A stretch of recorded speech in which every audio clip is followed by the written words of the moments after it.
But put it as principle number 3, because to me, this principle only becomes possible once you've taken care a little bit of yourself.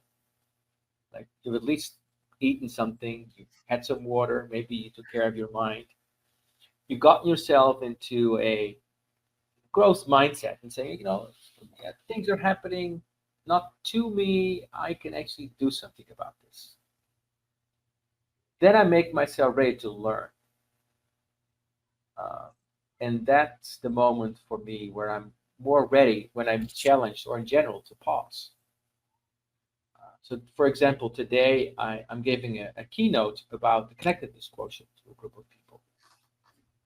And my calendar today is not back to back as it often is. So, take a moment to pause. And the first part of this principle is then saying, let go. Why do we put that first? Well, because our surface mind and the primary orientation of our nervous system is survival. And that has all kinds of black and white, not so great thoughts.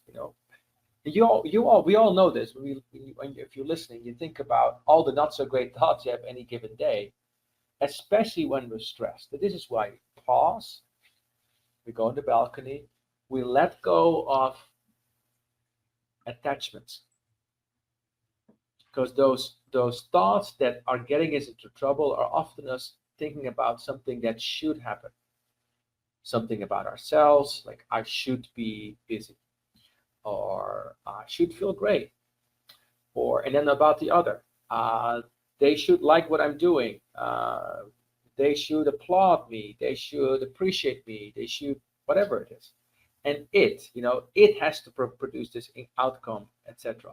And these attachments, you could say, to myself, to others, and to the thing, limit my mind, because then my whole psyche gets absorbed by this little movie of how things should be. That And once we let that go, pause, then actually we're able to be of service to this moment. And being of service to this moment inspires wisdom. What is called for right now? So, for example, my personal case, what's called for, I just flew to Seattle yesterday, and what's called for today is like, okay, I needed to take a little walk. I had a coffee. I enjoyed myself for a second. I didn't put anything else in the calendar. I can wait until tomorrow. Uh, I spent some time preparing for this podcast, uh, and I listen and listen to what's needed. And sometimes it's very simple. Just stop.